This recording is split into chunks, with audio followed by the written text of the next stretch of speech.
Welcome to KubeCon 24 in Paris. I'm Aaron Quill, and I am here with David Gee from Synadia. David, good afternoon. Afternoon. I think it's afternoon. Yeah, it is afternoon. It's hard to tell anymore. Absolutely. So, welcome to KubeCon. It's your first KubeCon, or you've been to multiple KubeCons before, haven't Yeah, you? it is not my first rodeo. Just as crowded as they always are, aren't they? This one even more so. Yeah. This one feels crazy. Like, you can't move around. There's so many people. They get bigger every single time. Yeah, for sure. So, David, we asked you to come here and talk to us about NATS. So, first, you got to tell me, what is NATS and what does it stand for? What is the name? So, NATS, what is it? Well, it's a neural system. Think of it as a nervous system for an application. So if we talk about networking and connecting packet-connected systems and how everybody's been obsessed with connecting your phone to a VPN to get to your home network, the focus has been very much on overlays and VPNs. Well, NATS is like a networking system for your application that you didn't know you needed. Okay. So imagine you didn't need HTTP gateways and you didn't need gRPC. And actually you connected to a broker and you had named conversations. So once your application can call home, it can call to a NATS system, a NATS server or a cluster of servers. We can have communications. We can have request reply conversations exactly like you would do with a browser on a web server. We can have publish and subscribe, so huge fan in and fan out, so we can have lots of interest listening to one thing. But then things get really interesting. So request reply is actually pub sub, but a unicast. So it's like a broadcast with a direct response. But we can also do things like add durability. So that means we can have streams, an ordered stream. So we can add things like an append log, and we can consume that in different times. So we can separate time and space from publishing data and acquiring data. Now that's not new in its own. But then we add on to that as well. So we can have a key value store. So we can do a key value, which is built on top of the durability aspect of that. And we can have an object store. Now, imagine then that you're building one application, and in itself, you can have microservices within one binary. So you deploy one thing, and the application, especially if it's in Go, you can have multiple routines, all start and run in independent time space. You don't need to wire that up, say, from a HTTP handler at the beginning of the application. So you can have actually a binary with full services in, or more, two, whatever, the number is irrelevant, that don't cross-communicate, but communicate through NATS. So you've got a scale unit. And we have a microservices API over the top of, again, the pub subsystem. And then you go, well, actually, I need a key value store. So instead of going off and downloading the next thing from a CNC menu card, you can actually, on the NATS network, as if it were, access the key value store. Well, I need an object store now to put some documents. Well, okay, we can do that. But then imagine now you're running in Azure, AWS, IBH Cloud, Firstner. You've got some servers at home. You've got a Raspberry Pi cluster. Yeah. NATS allows you to build a stretch cluster, a global cluster, a super cluster. Everything's on net everywhere. So you don't need to stand up all these VPN solutions and everything else. It's one connection. Everything is on net, irrelevant of where you are. So we talk about things like location independency and all of these different kind of patterns, where we don't worry about IP addresses. We worry about the name of the conversation and the topic at hand or the subject at hand. So we make it about the data. We try and get the data to where it's needed. And then we bring other mechanisms along to try and amplify that. Again, with multi-tenancy capabilities, security policies, encryption, and all these other basic controls that are very much expected from any modern application. So NATS is a distributed system for building distributed applications, but thought about in a very centralized way. And the consumer then doesn't really have to worry about a lot of the idiosyncrasies with all the networking. It just eliminates all that, which is such a pain.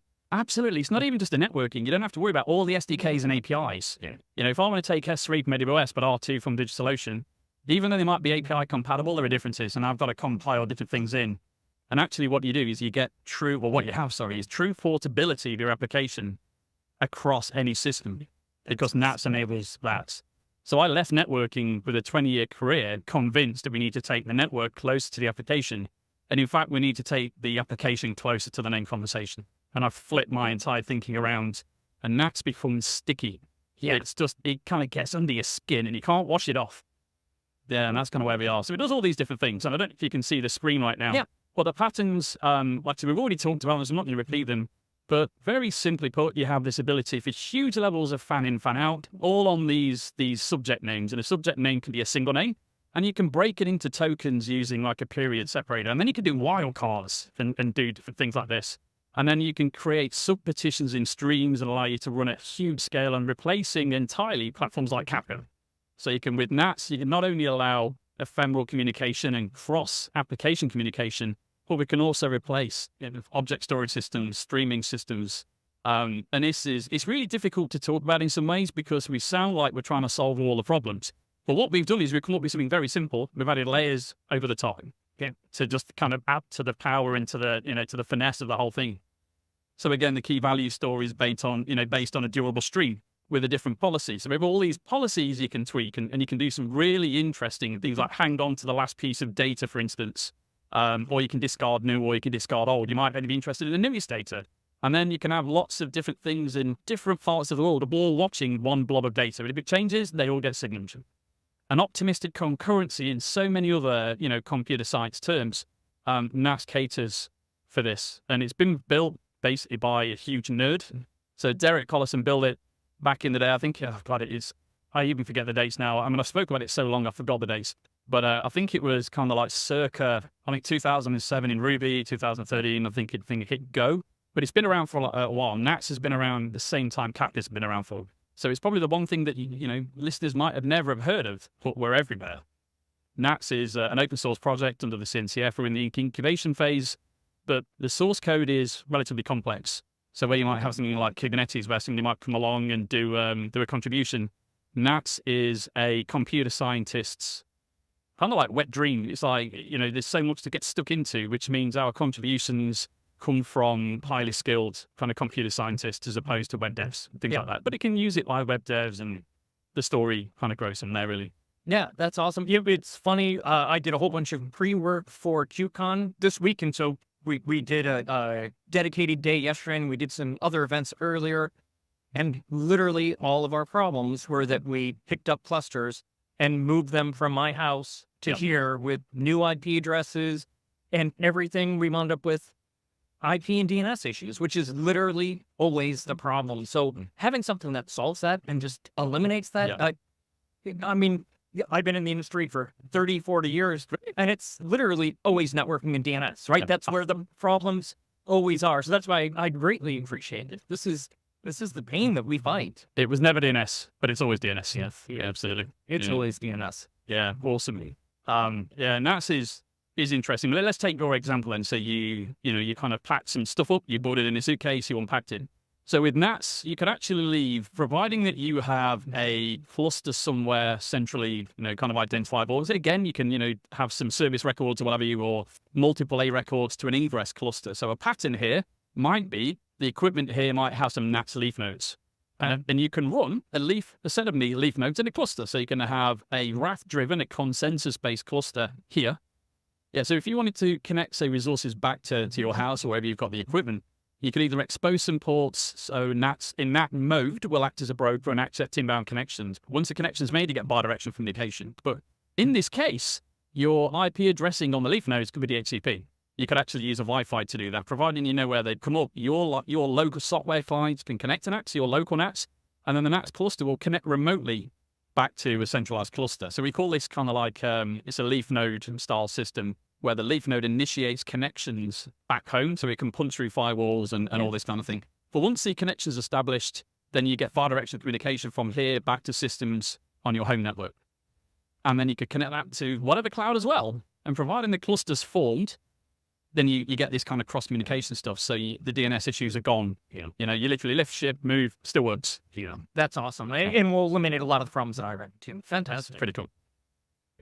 So it sounds like there's a lot going on with NATS. Can you give me just a quick summary? Like, what are the 3 key things that you want me to remember about NATS?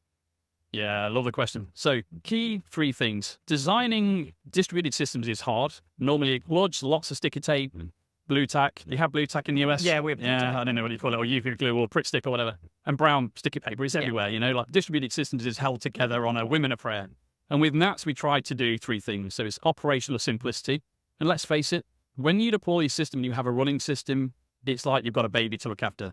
The thing needs feeding, the thing needs crying, the thing needs changing. And operational teams have enough crap to deal with without making life harder. So NATS brings you some operational ease, managing credentials, the life cycle of the system. And it's one binary. NATS is one binary that you deploy with different configurations to do different things. And the binary is tiny. It's deployable on every processor architecture you can imagine. And then we bring architectural ease. You have this innate kind of view of building massively distributed systems. And we have users of NATS that are unimaginably complex. They're in every location globally in thousands of instances. And every day we learn of something new where we go, we didn't know they were doing that, and we didn't know NATS was there. Yeah. And sometimes that's great, and sometimes it's terrifying.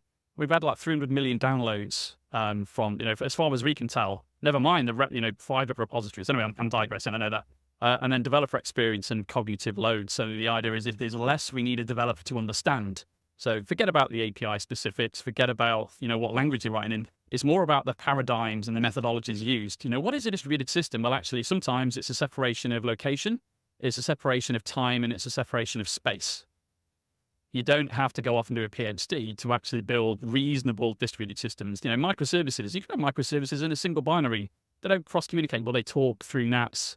And then you've got a scale unit. So by dropping the cognitive load, we bring simplicity. Developers have to write less to get more done. Architects have to think about less to basically build a higher, I was about to say higher secure system, a more secure system, a system with higher security, and obviously lower surface areas. If you think about what's exposed, actually it supports, we do WebSockets and we do TCP, right? So it's kind of like, it's very, I don't want to say easy because nothing's ever easy, but it's less to protect. And then operationally, people get to sleep at night. We hear things like, we sleep at night because we don't worry about it. It's the one thing that doesn't break. Yeah.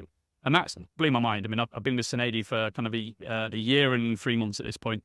And every day I came from a world where everybody moaned and, we hate your stuff, it breaks. This is not Synadi, by the way. This is my previous employees.